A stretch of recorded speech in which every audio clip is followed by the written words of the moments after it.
This is a public service announcement. This is a public service announcement.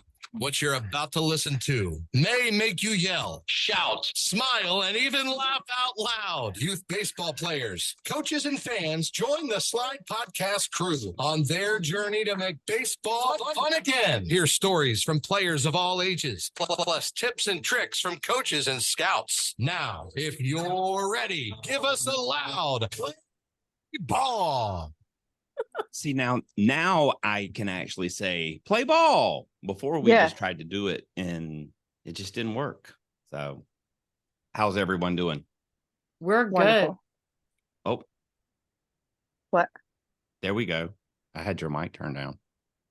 Oh, Mine? well, welcome to the S.L.I.D.E podcast. All of them.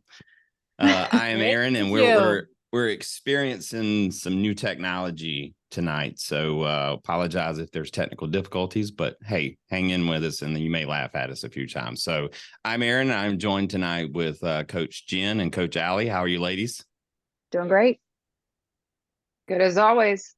Yeah, you're getting ready for Cooperstown? Don't remind me. It's barely summer weather.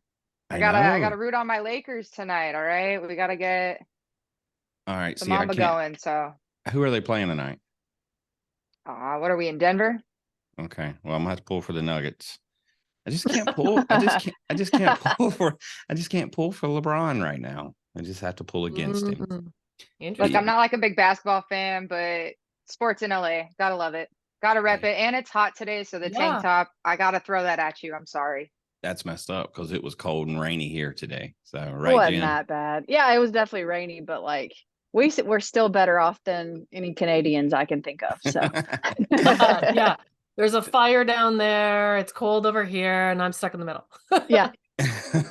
And so that's our guest tonight. So we're joined tonight with Mental Game Academy's Larissa Mills. So Larissa has joined us and going to tell us some about the cool programs that the Mental Game Academy has to offer. So Larissa, we'll start with you and introduce yourself and tell us a little bit about the Mental Game Academy, because we've all experienced, I think, a lot of the topics we're going to talk about tonight. And I know we're excited. So floor is yours. Thank you. How much of the floor? No, just kidding. All of it. No, we, as a coach, I started to see several issues going on in my athletes years ago, prior to the introduction of the cell phone. And a lot of my work is done on how children's behavior has changed, because that changes how you need to coach them. Right. It changes how we need to train them. It changes how we have to maneuver our talk and our dialogue to reach this new child who has been on a phone 16,000 hours by 16 years old. So my background is in psychology, sociological behavior, and then I went back to school, and NAGRU is where I went, and I did a master's in science of education, but a lot of that course was focused on neuroscience. So how our brain wires and what wires us, and how are we learning? And right now with phones, there's not much going into our long-term memory. So when you're coaching kids and you ask them to do step 1 of drill, step 2 of drill, step 3 of drill, 4, they're like, what was 1 again? I can't remember 3 and 4. And you're repeating yourself a lot more as a coach now. Yep. I started to see other things, like they weren't as fit. They weren't able to run as far. Their endurance was out. They were not focusing. They were moody. I'm like, why are you going for your phone? And this is back in 2003 when the first little phones came out, and 2006 and 7 started to creep up. And I'm like, what's going on? Why are you guys all moody? It's 5 a.m. Get on the water. We're rowing. Let's go. You make it sound like 2003 is a long time ago. Is it really that long ago? Yeah. I guess so. 20 years ago. Holy crap. Technology in 20 years. Right. So here's where we're at, but here's where we can't stay. So we created these programs, mental skills, to fill the gaps in which technology has filled for the kids. Right. Okay. So we wonder why kids are changing, and they're moody and they're tired, and they don't know what to do in a situation, and they're very impulsive. Today, they're going to be more impulsive. So they're going to react, and they're going to say things that have no filters. because they don't have the filter that they would have had 20 years ago. So it's kind of interesting, right? So our programs, we have mental skills assessments for the kids. We have programs for our heavy duty programs are for grade 6 and up. We have Olympic athletes, we have professional athletes, we're partnered with many different professional teams. And then, but my favorite is like the 14, 15, 16, because I'm very concerned, and I think you guys can definitely confirm this. We see in Canada and in several other European countries a drop off at 13 in sports. So we go along, they're staying in sports, and then boom, 70% drop out. So you're a much larger country than us. So when we go to have our Olympic teams, there's our bottomed out faster than your bottom. So for instance, if we're looking at 10,000 kids going up to soccer, but by 13 now we have 5. You guys would have 30. Sure. Right? So then our numbers, and this is across many countries, that this is affecting, not so much in Europe, which is very interesting because it's a cultural thing. They don't have phones in schools. They don't have phones at practice. They're very nurtured on the family first. Family. It's very interesting.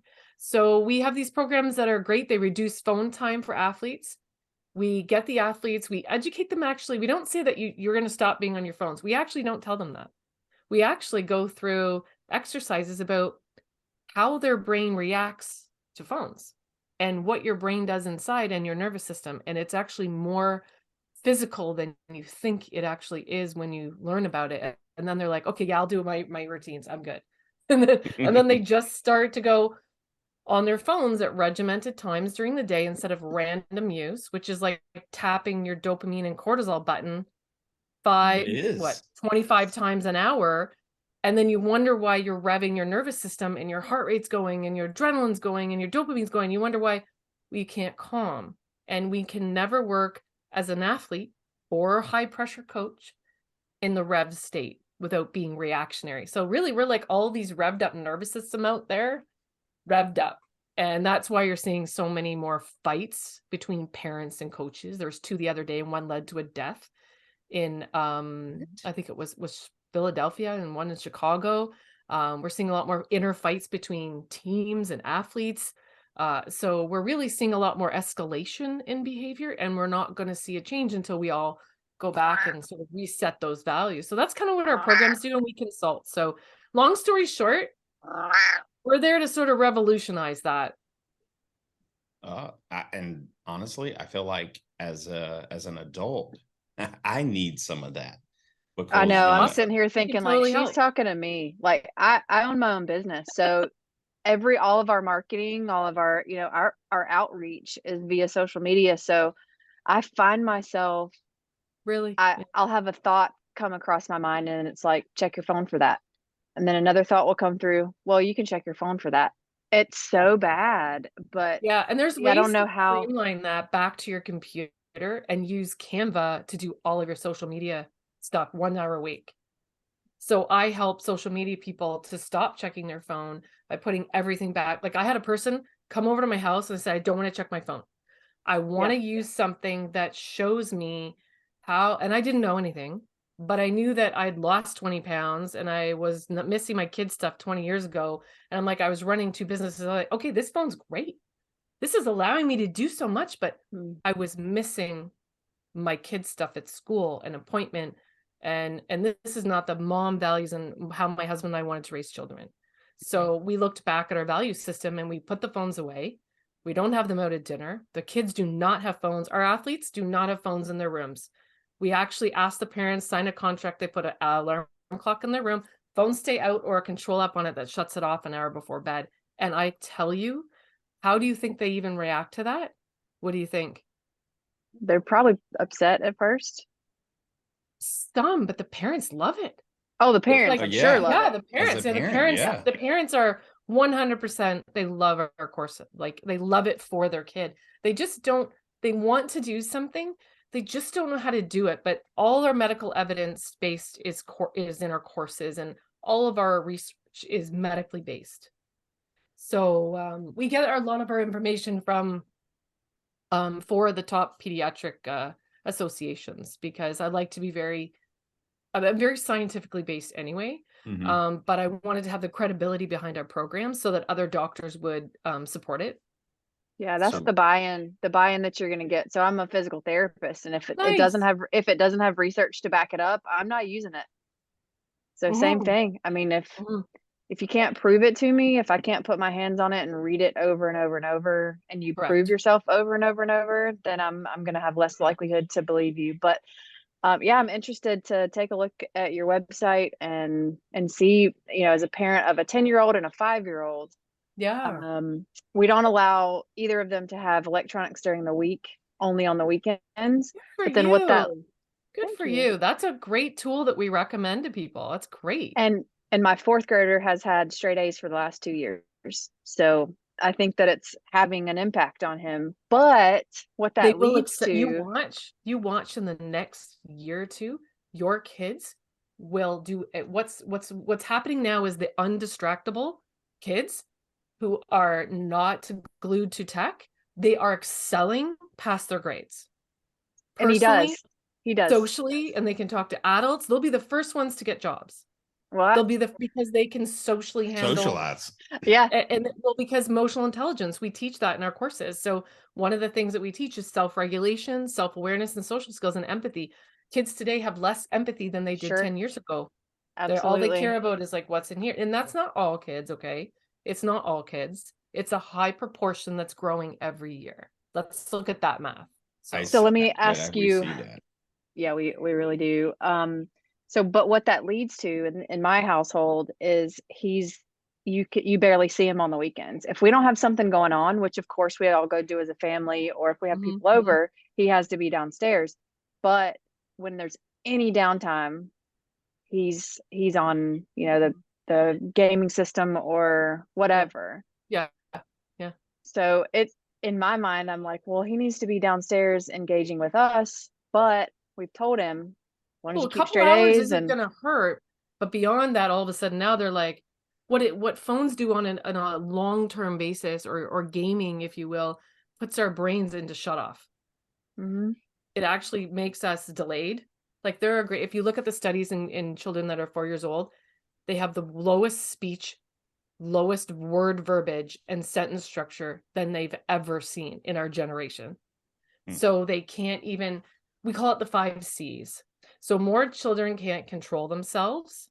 They can't communicate. They can't they're not coordinated. They can't Mhm. concentrate or control their emotions. So we see this happening more and more, and it's happening younger and younger and younger. I mean, I saw a baby who knew how to scroll the other day. He was 8 months old. Oh yeah. Uh, Oh, Yeah. Yeah, Is they you it- just know, and here are They're athletes just checking their watching. social media after the games or Mhm. before. I'm like, no, we actually don't recommend checking any social media before any type of practices or games because what are you going to see on it? well, generally nothing positive. 70% Well, of the time, nothing positive. Yeah. Yeah. and I think they compare themselves to people that they see, because everything All the time. is Hollywood, and you only see the good parts. They're not going to Yeah. put the bad parts on there. Nobody So advertises the No, bad they're not stuff. going to put their girdles on and what they would look like without makeup and all the guys without their hair plugs in and stuff like that. Like it's not right. So, but it's hard for a young brain to say, oh, I'm confident, so I can look at all of this online and I know how to interpret what, oh, she's not eating. Okay, I won't eat. Okay. Mhm. I'm not strong and buff like him, so I don't feel good about myself. So the social media is designed for you to click on things that your brain will connect with. And then all of a sudden Mhm. now it's all you look at. And then you Mhm. wonder why my athletes come in with such self-doubt, lack of confidence, fear of failure, fear of making mistakes. But we go from fear mode and we get them within 12 weeks to go beast mode. And that's what we want. We want them to feel, okay, Coach Mills, you're good. Okay, I'm good. I'm gonna go try this. Okay, we're good. Yeah, go. And they feel all of a sudden I get these phone calls, which I really wish I would let go to voicemail, but I don't.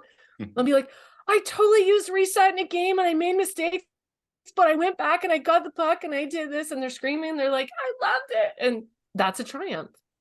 Yeah, it And is. to hear their voice on my phone is that's the best thing. That's the best thing. I wish I should let them go to voicemail or whatever, Yeah, that's so I could just commercials. hear it over and over again. Well, so at what age do the studies show where phones are starting to affect kids? At what age do we have research that There's early under 4. There's even really 2 years old studies from American, wow. Australian, British. Now I can't read the Finnish, but I looked at the translation and I still couldn't figure it out. But a lot of data comes out of China actually, as well. There's so much out there that we can see that it's actually once you can see that it's mostly medical in younger children. So headaches, tummy aches, eye aches, and eye issues. So a lot of ophthalmologists are like, take them away. Take them all away because I've never seen these eye issues unless they're like 80-year-old people, and they're now in 4-year-olds Wow. because they're just watching, and they're doing this thing called tracking, and you can even see babies and young kids like doing like the scroll thumb head bob. Yeah. And I can see it in classes when I go in, because we actually, our programs go into schools as well, into curriculum, which is Okay. kind of nice. Yeah. I'm really proud of that. And everyone wants it for the sports, and that's great too, because I don't care if you get it doubled. You need more of it, right? And then we also teach parents how we That's what I actually have was thinking. courses Yeah. for the parents to learn how to teach these mental skills at home. Like, do you know how to self-talk? Do you know what mantras are? Do you know that if we replaced 35 minutes to an hour a day with the mental practice, your child's confidence grows in 8 weeks? Now imagine what that athlete will do after 8 weeks, going beast mode. And yeah, I don't care if I'm okay, whatever, next shift, next bat, next. And that's where that professional mindset comes in, and they start thinking, and it's in the past, gone, next whistle. And it becomes automatic that they're hungry for the next opportunity. And that's what you want. Wow. Instead of, oh, I can't go to the bat, I'm nervous. And we talk about, in younger kids, it's about butterflies, right? They have the nervous tummy. And so we get them to say a nervous tummy is actually good. A nervous tummy means 2 things. A, you love what you do. Yeah. You love what you do and you want to be good at it. Those are good things. Did you know that butterflies are also excitement? And we talk differently to younger children, and we have different handouts and sort of worksheets that we use for them. And they really like being able to, like, you control your tummy. Did you know that with your head? And they're like, no. I'm like, yeah, it's a superpower. See? So imagine your butterflies, and they all look, and imagine you float them in a triangle off to third base. There they go. Take a breath and start again. And it's called, that's actually it's called a reset. So Yeah. resetting your brain to take a breath, lower your heart rate, and then all of a sudden it's in 30 seconds, you're all right, I'm good. And it takes a few weeks. It comes, right? Those are the people that are going to be not only superior athletes, but better able to control their anger when, Yes. like just in life, when they're married and with kids. Well, these are life skills. These Oh, are yeah. corporate skills. Totally. These all are exemplary. They're overlapping executive functioning skills. And I talked to Colton about that too. My son, I'm like, he'll want to give up after one day or just be a little bit late for something. And I'm like, when you get a job, is your boss going to be okay with that? And so trying to put those little skills together that, we need to be a little bit better than the next guy. Right. And this that's all. stuff This can get is you there. just a program that gives them literally about 100 different tips and strategies in 12 weeks or 12 hours, or sometimes we do 12 weeks across a whole season. Like we spread it out every other week, or maybe an elite team wants us to come down and we'll do an ID camp or a showcase or something like that. We'll do the intensive prep for that. So we do a lot of that, and we're in with NCAA teams as well. So we're really, I don't know how, but we're really growing, and it's crazy because it's awesome, but also we need more help, which is a great place to be in growth, right? Well, that's because technology continues to give us ways to, handicap ourselves more times Literally. than not. That's a good word. I'm going to use that word. Thank you for that word. Yeah, no problem. Alexa. Alexa's amazing. What that does is it keeps me in my chair because I don't have to get up and cut my light off. Yeah, we tried it, and no. Oh my gosh. Wait, my husband's like, because we were like, we just couldn't. I couldn't function with it. It just added another edge of revving to me. Yeah. So, and laziness. And I'm like, okay, this is not good for my waistline or my brain. So I wanted the Right. kids to communicate with me, not that thing. Right. Exactly. So and this is the thing. Just because we have it, do we need to use it, or are we just used to it now? Mhm. Yep. Yep. Allie, I know you've Right? been like itching to talk up there. Go ahead. Go Yeah, ahead. so Go Lakers. yeah, right. No. I run a girls nonprofit baseball organization, Good and for you. obviously, thank you. Girls in baseball, that's Good. being on the lower end of the norm right there, battling a lot that they have to. We're Yes. taking a girls 12U team to Cooperstown in 9 to 10 weeks ish. Wow, good And for that's what you. we're seeing is bringing these girls together. Their play Yeah. elevates on the field, but we do have some that start to get mental when they get in there because they might not be as good, or maybe one strikeout against the boys, or they start hearing parents talk. I mean, how do you deal with that at someone who's 12? There's actually, it's a complex answer for you. They need a lot of self-talk, positive reinforcement at home on on a body positive chart, how they are, and they need to know, actually the most evidence that I've seen through my pilots and my projects have been helping them to know who they are, what they want to change themselves, because then if others note it, they don't give a crap, and where they still want to grow. And as soon as we do that program with them that age, and we get them to stop the negative self-talk, because there's 9 strategies in cognitive behavior that we've used to help even kids as young as 10. We have to use slightly different strategies. It depends on the age, Mm. right? And also it depends on the brain. My brain did not like the elastic part of the replacement method, or my brain gravitated to a quick next slap shot, right? Or filter it for later. Why did I think about this? Was it the timing? Was I hungry? Was I in, right? So there's different methods to use to replace a good thought with a bad, or replace a bad thought with a good thought. So they would need quite a lot of that area prepping. Yeah. And And then within are you, weeks, once they control their thoughts though, they feel good. Right? As soon as you and give them their controllables, they're good. Yeah. that's huge for women athletes, female athletes, is the Anyone. feel good. Are you seeing a difference in the mental side of it with the genders? Is there a difference with the boys versus the girls, or some of your male versus female athletes? Nope. Split right Boys down the are middle. just as down. Boys are just as sad. In fact, I'm going to say that boys might be feeling worse. Yeah. They don't Yeah, feel 'Cause like they they have can to hide talk it. about it. Yeah. They don't verbalize. In fact, there was a new study that just came out that we are raising a silent generation, and we're Oh, raising I could silent see that. children, and we are not expressing. And I mean, I have these OHL and AHL kids who are getting interviews and they don't know how to talk. And they don't know how to look at someone without their, unlike phones are away, eye contact, pretend you're talking to me, listen to the question, think about what you want to say, and then say it in your interview, and always be like, we give them coaching, Yeah. but yeah, it's becoming, I'd say actually the boys are worse off right now. Was it because of the pandemic? I'm actually going to say no. This was prior to the pandemic in my research. Yeah. Wow. Yeah. I know that me I believe it. personally, Sorry? I know me personally as an athlete, like I definitely internalized things and I didn't let things go.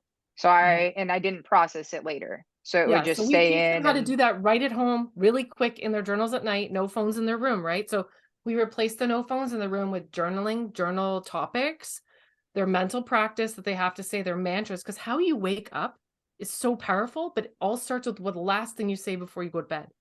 So if you're saying, Interesting. so if you, it's just science. So if you say I'm a loser, I'm not good enough, that's how you're going to wake up and feel. But if you say, so little kids like, okay, 10-year-olds will be like, I am Captain America. I am strong. I am fast, right? Little kid, like their little mantras are really cute, yet at a 20-year goal, yeah, I'm Captain America. I'm like, okay. And I Let's was like, go. but like whatever vibes with you, that's the best mantra that you should pick for yourself. So we have more personal growth mantras for the older kids, something like, I am resourceful. I am persistent. I will never give up. Those are powerful statements that okay, what are you telling your brain? Well, did you know the more you tell your brain something, the more it actually happens mathematically? The more it believes it. So, I mean, it doesn't necessarily work because then I didn't win the lottery, but it like, but like if we tell our brain, like, I will swim 50 meters in this, I will put my serve right there, like whatever your sport is, if you're not thinking it in your visuals, if you're not seeing it in yourself, it actually muscle memory will not happen. It's actually a very neat physio approach to training. Wow. Yeah. That's interesting. Yeah. Yeah. It's really cool because in college, I think was the first time I ever heard that, where someone in the dugout would be, hey, you know, don't Wait. strike out. And Okay, our not your coach would, teammate. and our coach would instantly be like, let's try and flip that of, we all understand you don't want her to go in the box and strike out, but how about we say, let's go in there, attack the ball, put the ball in play. Because you get them thinking about striking out, they're gonna think, Right. whoa, am I swinging at the right in pitch? baseball, it's And about each, because baseball's different, right? Softball, baseball's different because it's not high speed contact like hockey, or like basketball's fairly fast, lacrosse is fast. Baseball is a one thought play, right? So play, I think next throw, next pitch. Yep. Right? And it's but then when something happens, it happens very quickly. So it's almost like you have to be on the fight or flight point during the game quite quickly, and then you can relax a bit. But I've noticed that with baseball players, if they're from a calm place of readiness, they're good. They're so good. You just have to get them there. And it takes some time more than others. But I fully believe with parental support and education with parents, and we're actually helping coaches now to do this training, to actually have phone protocols for teams and tournaments and lock boxes for phones, because now, I mean, you got NCAA players walking over and practicing checking their gambling. I'm like, I'm sorry. I don't want you. I want someone who's actually going to want to be here. Right. And I'm like, you're replaceable to me. Fix it or you're replaceable. And we have kids who are 18, they look like they're 30, 7 feet tall, and they're on their phones for 12 hours a day, will not go to class. They can't be, I don't know how they're staying on these teams. I really don't. Right. And is that a value?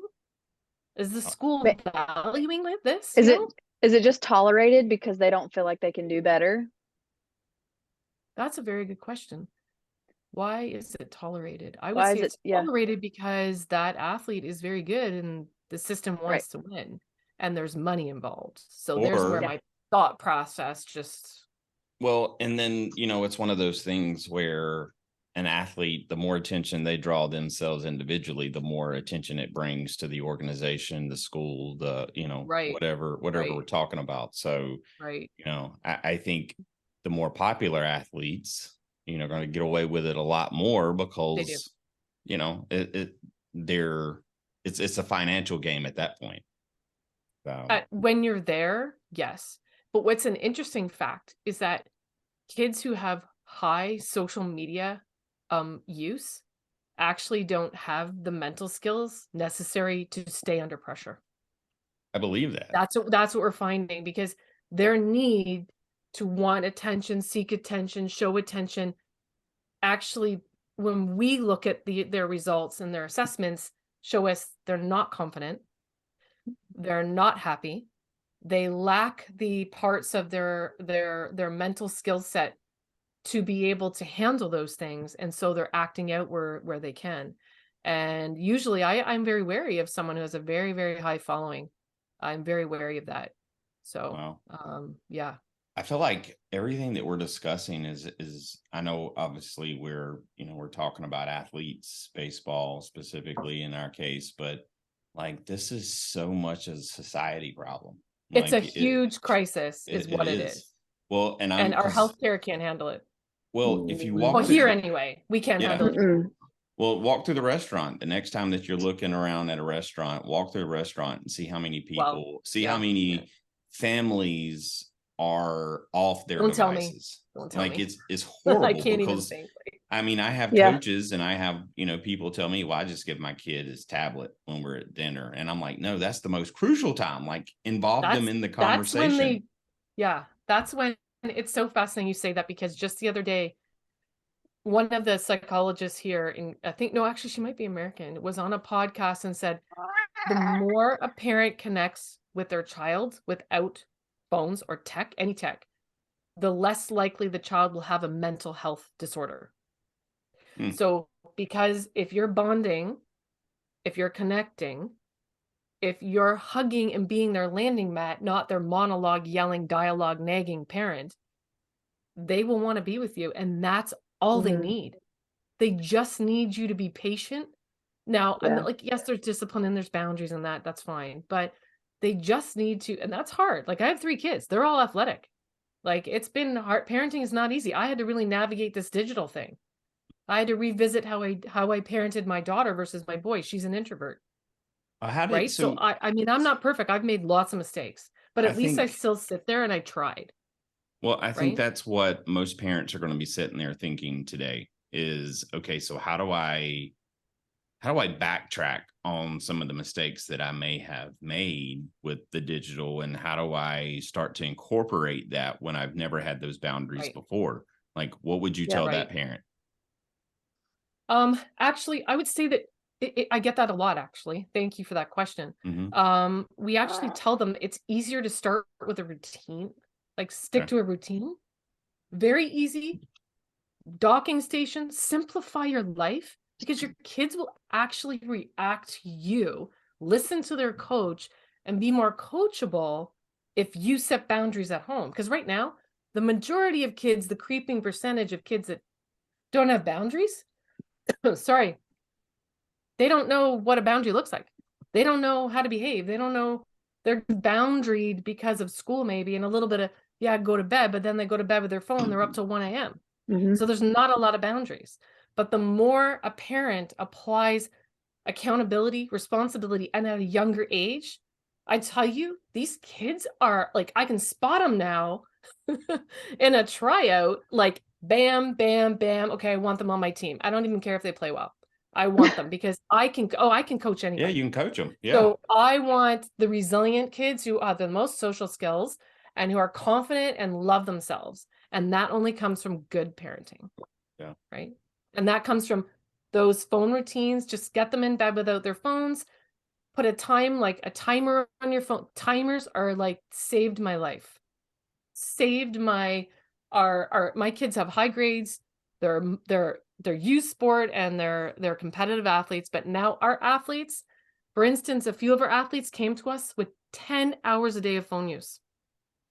I asked their parents to help me at home. The parents were like, sure, this is hard. I'm like, yeah, but watch your kid. In 4 months, she made Team Canada. Wow. And one of them they all made their NCAA schools. Sorry, that one made Division 1. Sorry. Oh. But they all made their programs after I worked with that team. Has there been research on radio compared to like something visual? Radio is far more intellectual for the brain. It's actually better to listen to a podcast or radio than it is to watching anything. It's the more visual stuff. So I'm thinking of my family and how I can help my kids, and Colton, my 10-year-old. Audio that they listen to is far better than but remember, let's just place technology in a triage. Phones are the worst. iPhones, iPads, second. Gaming consoles, as long as you know who they're playing with and you control that, and you can see who Johnny is and Johnny's playing with, you're good. But if you don't know, then I would really want to know. That's kind of addictive too. Yep. And dangerous. Phones, if you're setting them up to talk and text, that's great, because they're not sitting there scrolling 7 hours a day. It's TikTok that's killing our generation of kids. They're just becoming delayed. Instead of going out there and investing in themselves. And TV is actually fine, because a lot of kids actually side play to TV. So the TV might be on to, what do you call, I don't know, pick a show, Barney. So Barney's there and they'll play and little kids under 6 will play instead of looking at Barney because they just would rather play. Yeah, she does. Kelly does. She's very good at playing. You'll play with Barbies. You'll play with dolls. You'll play, they want to talk.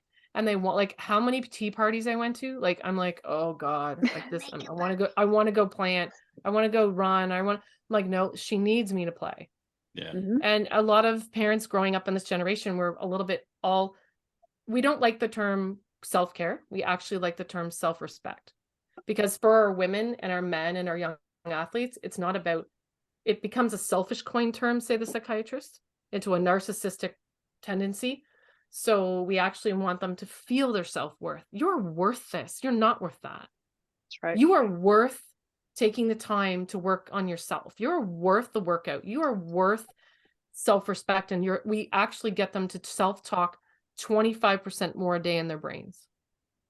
Oh. So I'm pretty proud of that. I'd like to get that up to 40. But that's our goal. It's small steps, Larissa. That's what I tell myself.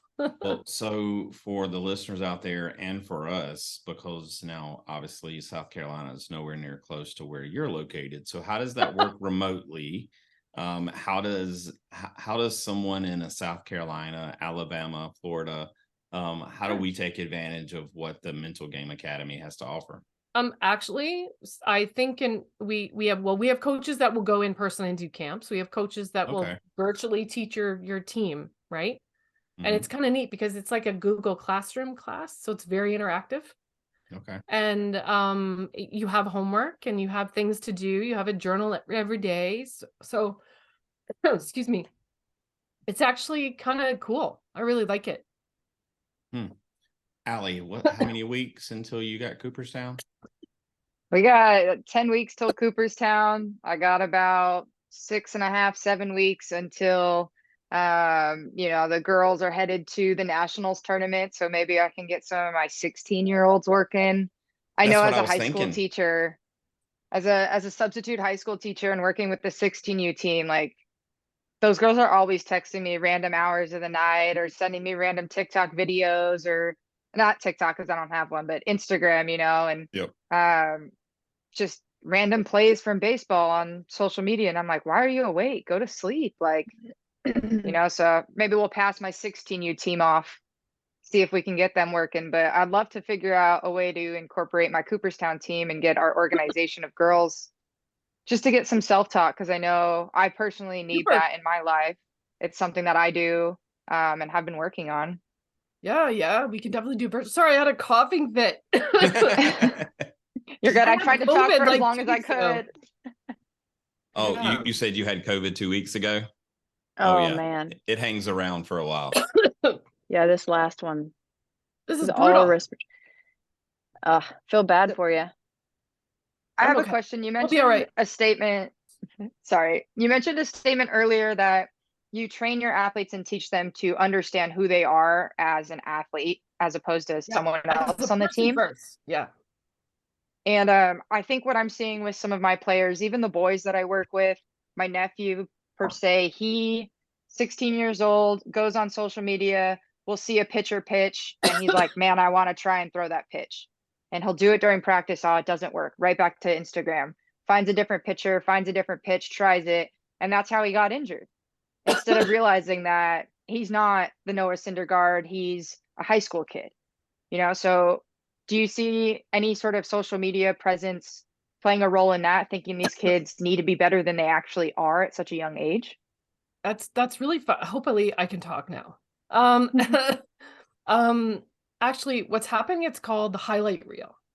So kids go on and they see all these stars, these MLB, and they're like, cool. Or NBA, and they only see the highlights. Yep. They don't see the 10,000 hours that it takes to learn how to throw that pitch. Yep. Like literally, so we'll have NBA players we do camps with, and the kids are like, dunk. And he's like, no, we don't dunk unless we get a green light, unless we have this and this and we're ahead. And the kids are like, we don't want to do dribbling anymore. We don't want to do this anymore. And he's like, well, I do that 90% of my day. Well, that's the same thing as a batting team. This highlight reel discrepancy. Yeah, kids don't want to hit off the tee anymore. They don't want to work. Yeah. What? Sorry? Kids don't want to hit off the tee anymore. They just want to see live pitching all the time. They want someone to throw you the ball. Oh, Yeah. yeah. You can literally make that same comparison with everything. I can go on Everything. Instagram and look up 3 exercises for a shoulder that I think is going to be great for the next shoulder patient that I come in contact with. And it's like, no, just back off, go back to your basics, do what you need to do. I know. Yeah. Yeah, It like can be, my husband is emergency physician. And so Oh, when wow. he has people come in and he's like, well, I'm on this medication, I'm not supposed to be on this. Sir, if I give you this medication, you have high blood pressure and you have angina and you're diabetic, it will kill you. yeah. And my husband's like, I mean, do you think I just went to medical school on Google, or do you really think that I spent 15 years understanding the brain, the physiology, and the chemistry?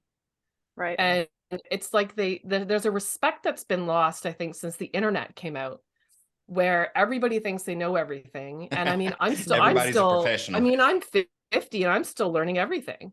I don't know how anybody can think they know everything. I know. Like, I it's agree. impossible, right?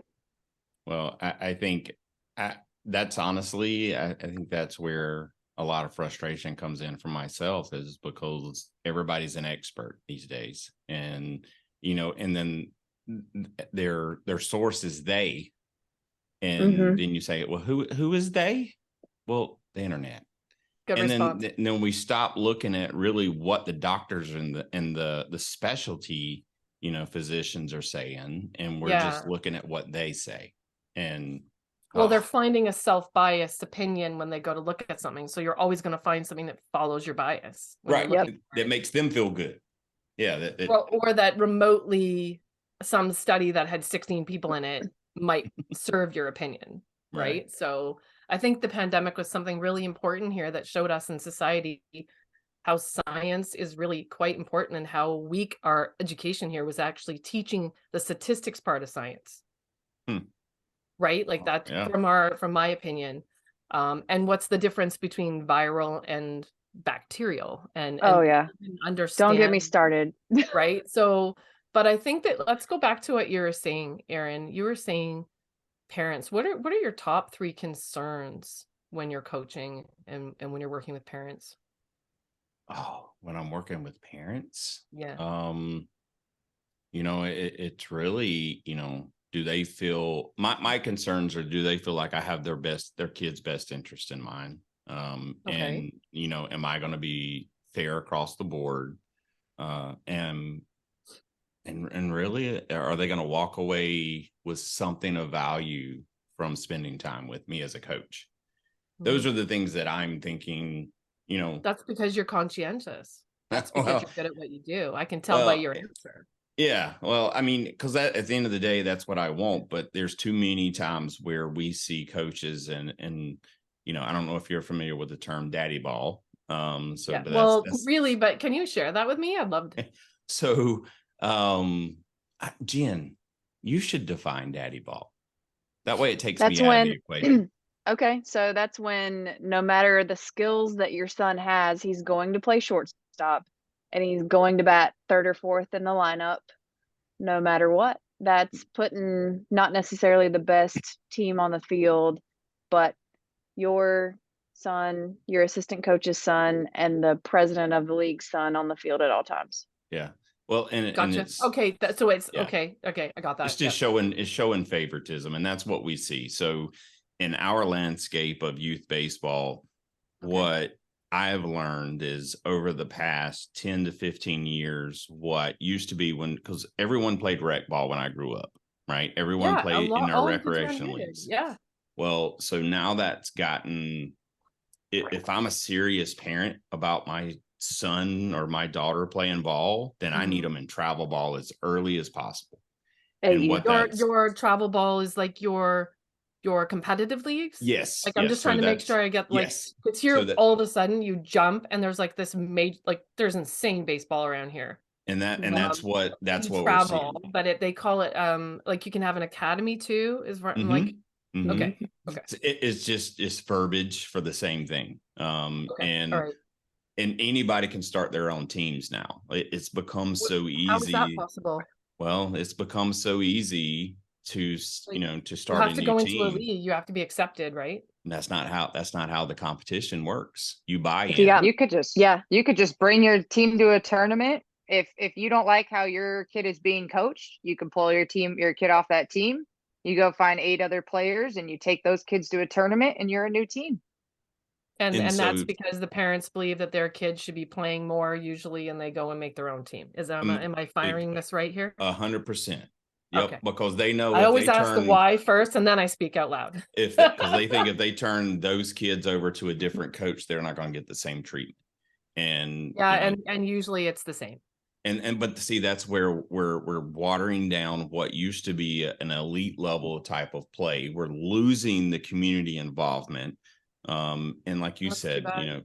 we're seeing so much of, anger, frustration, fights.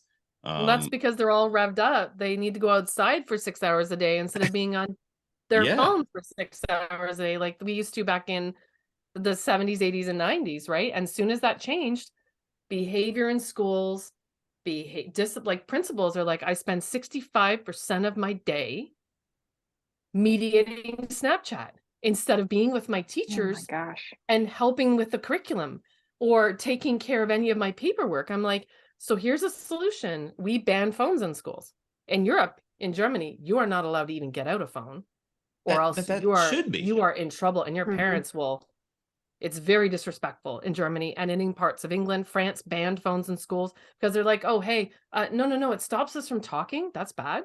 And because the French are very vocal, very in your, like very social and very chatty, they're like, no, this is bad because all the kids weren't participating. It was like, boom, changed it. Let me ask you a why. Yeah. So why has and I have to speak more from the American side of things, Sure. but Sure. why have we accepted that phones should be in school? Like, I still can't grasp the concept of why my child really needs a phone in school outside of the one-off extreme situations. But yeah, why? it's heartbreaking to me, but it's leadership, because if I were the director of that board, it would be gone, because parents didn't go to teachers college and take my courses, my masters, take my neuroscience, take my psychology courses.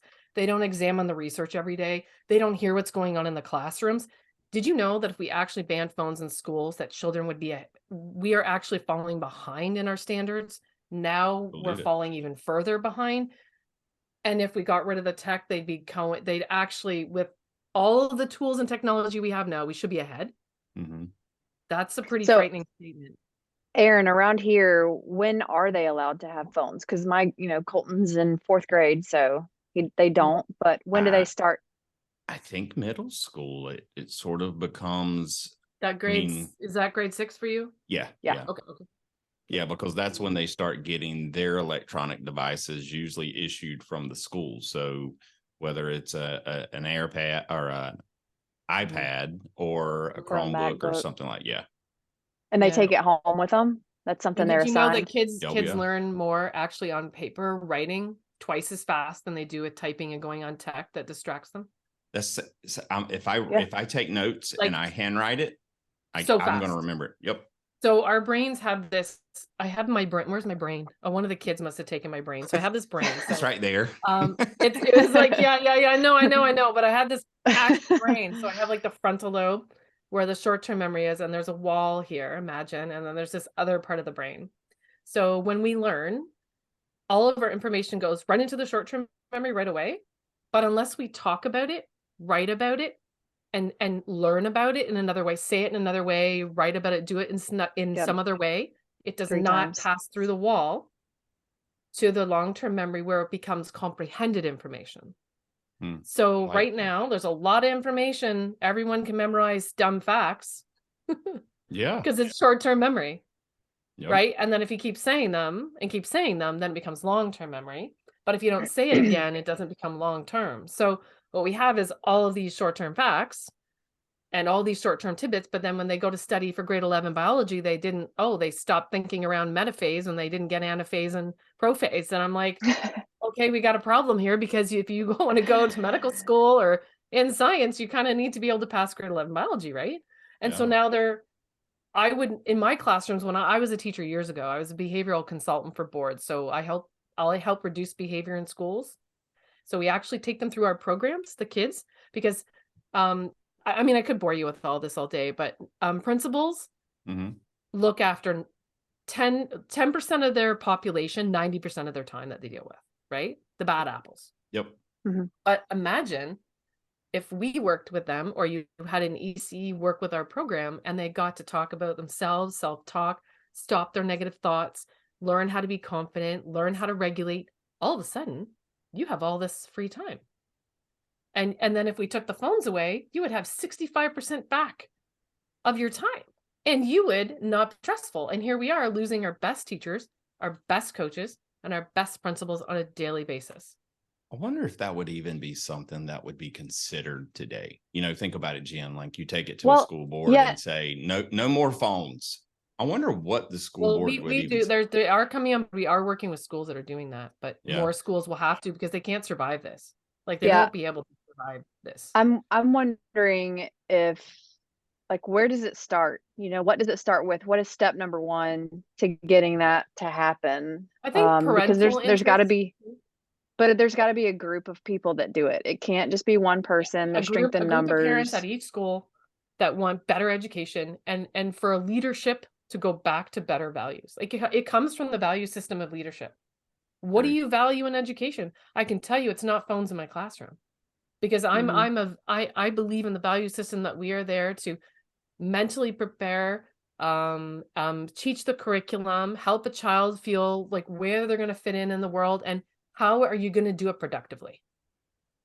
Right? That's a mission statement. But now they're like, yeah, let's just keep teachers in the schools, and that's a liability. And it's all around liability now, and keeping teachers in, but they're not even thinking about doing it. Because imagine, we're starting to teach this to teachers and unions, this program, to help the teachers deal with stress, to help the teachers prepare to work with the children that are coming at them that are not well behaved anymore. What are you finding when you spend more time with established adults? Are you finding they're happier? They're just happier. Well, are you finding they're reducing their phone time, and they feel better about themselves? Yeah, and it's not just the phones. It's about what you're saying to yourself that makes you feel bad about yourself. Right? So phones contribute, like, okay, if we look at it, I have a graph, but if you look at, if you increase your phone use, you're also going to decrease your value of how you feel about yourself. The longer you spend on phone, they're going to become polar opposites. Right. So if we decrease the time on phones and we increase socialization, they become happier, and they're just so happy. And I'm so glad that the more we teach this to, the more athletes don't quit, the more athletes don't commit suicide, because this is actually, if you can't get into counseling, if you can't get into therapy, this is one program that in which we've got teammates. We're growing all over the world. We're in the UK, we're in soccer, we're in basketball, we're in football, I think we have fencing now. I mean, it's just because that's awesome. It's about helping the athletes. We've kind of missed the boat for 15 years in parenting and in education and in the phones. And it's basically been a nice little mixing bowl of just down the tubes. Well, I could almost see, and tell me if you guys offer this now, but I could almost see like a program for a married couple, or, mom, dad, whoever says, look, I need an intervention. Like I need you we do that. Like I started this business as a parenting business before, like years ago, like 6-7 years ago. And then it gravitated, I was going more into the schools, and then with the pandemic that shut down. So I switched, because I was already kind of going into, coaches were calling me and saying, can you like come work with our team? Like I want to win. That team's winning now. But but it was because I got the buy-in. You have to have the leadership buy-in. The coaches, the coach, all of them. It can't be one of them. Right? The parents need to buy in. But I believe that sports is a culture, and that when an association educates their parents, educates their coaches, and educates the athletes, you have a viable ecosystem that will grow. If you don't have that buy-in, one of the arms of that ecosystem and will just always give you problems. Always. It's such a double-edged sword. It's such a double-edged sword, because like, where do you find those resources as people? We got them. Well, We had them right. before. But well, what I mean is online. We're going to find them online. So it's like, we're spending more time researching and looking for stuff, but what are we doing that on? We're doing it on our Yeah. phones. You're right. So Well, I that's see like, the jump there, but yeah, like directively now we are able to come to associations and train the coaches, yeah, provide it for the athletes and educate the parents. Like it only takes 8 weeks to 12 weeks. That's nothing. Right. And then when other associations are like, okay, we're done with the fighting in your baseball organization with the parents. So now if you want your child to be part of this association, I'm sorry, you're going to do 5 hours of courses to Yeah. help our athletes at home because you're raising the standard of your association. We're going to be better because our parents are going to teach the mental skills at home. Our parents are going to help with the phones at home. Our parents are going to be better role models and know how to dialogue instead of monologue. If you just empower those, you help your coaches out a bit with this program and do the athletes, it'll just feel like you're all smart all of a sudden. I love that. That's what our athletes feel. Our athlete, she said she goes to school now and she's like, I feel so smart in my class. And I'm like, bam. What you just said is actually very like, how to have a dialogue instead of just have a monologue. Yeah. And It took me 10 years to figure it out. That's genius because and people have to really, think about it, but like there should always be two-way conversation. There should always be two-way communication. And I feel like that's where our kids and our younger generation is getting the short end of the stick the most. Because they don't even know how to express themselves back right now. Right. So coaches are like over here going, I want you to speak. I need you to speak. I need you to talk. I need you to express yourself, but you just do nothing. And I want you to do this and this and this, but it's like they're frozen and they won't be self-advocates because they don't really have to talk all day. They can get away with don't know how. Report cards. The teachers were like, I want you to speak up in class. Before it was like, shut up, your kid talks too much. Now it's like, please speak up. Please talk. Teachers are like begging for kids to talk. Yeah. Well, my wife's a kindergarten teacher with 30 kids in her classroom, so I think she would beg to differ with you on that one. But yes, that's true. That's in a very impulsive stage before 8. So you're right. Well, very cool. I'm gonna tell you, like, I really want to find out more information. You and I were, talking before. I have an 8-year-old that really struggles with, fear of failure. Those type of situations. Well, but we can have a whole talk, another podcast just on that.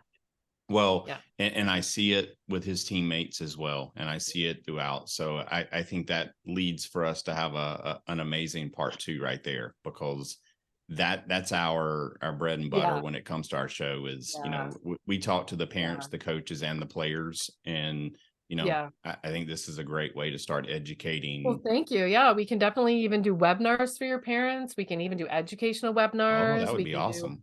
We have so many different deliverable modalities now because of technology. Right. We're going down to different NCAA schools where we go down for 2 days. I teach all the girls soccer, all the boys soccer, and then we go back because it's like their time is so kept, right? Yep. So it's great. We're really flexible, and there's like more of me, which is great. Yep. We're growing. We have psychologists. We have an amazing team. I love my teammates. Like we have Olympic basketball coach, D1 Michigan hockey coach. We got athletic director from Yale. We got high school teachers. Like everyone has a degree. They have the experience, and they're here because they love the kids. Well, and they just want them to be in sports. Yeah, that's what matters. Well, look, every guest on our show answers the same question. And even though we've been off topic in this show, you're going to get the same question. So this is the most challenging question. So, all right, now you're walking up to bat, baseball, softball today, or you're walking out to your event. What's your walkout song? What's that song that's going to get you ready for that next whistle and that next pitch? Thunderstruck. Oh, good one. There you go. I just had to feel it. I was vibing it in my head. I heard it in the car, maybe because I heard it in the car the other day. I don't know. My kid was singing it. So there we go. Hey, I love it. I love it. Yeah. Well, very cool. Thank you so much for having me on. I love you guys. You're staying in sports. You're doing it for the kids, and we need more of you.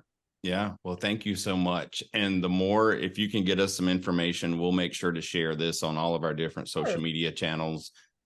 This episode, it'll be a few weeks before it's released, but as we prepare for that episode, we'll make sure to grab all that information from you. So Perfect. Thank you so much. yeah, Thank no you. problem. No problem at all. And for all of our listeners out there, I hope you've stuck with us this entire time, took away a few little things that can help your athlete, your players, and your kids. So I think we would all agree, Larissa, that phones, play a part of the problem. Maybe not all of us are willing to say it's the whole problem, but I think, I think there's enough in this interview to make us all have a really question ourselves and rethink how we do things. So, Oh, well, yep. Thank you. The change is coming. It's inevitable, right? It's got to. It's sure got to. So, well, Jenn, any final thoughts, questions for Larissa before we let her go? This was fantastic. Thank you so much. Welcome. I'm definitely gonna do some looking into your website, your Instagram, and put some of the practice into my workday. Yeah, Yeah. and remember on Instagram, my there's own day. Larissa.iparentjen. That's my parenting side. Okay. Yeah. Well, Yeah. do me a favor cool. and shoot us a message through that account so we can make sure to get you Awesome. Awesome. So, this is great. Thank you so much. Yeah. Well, and for all of our listeners out there, again, hope you had a good time with us. If you've got a superstar, you got someone, you got a coach, a player you'd love to have on the show, feel free to reach out to us. We'd love to continue to spread the recognition and the positivity. So, but Jenn, until then, We'll catch you on the slide. awesome. Thank you guys. There you go.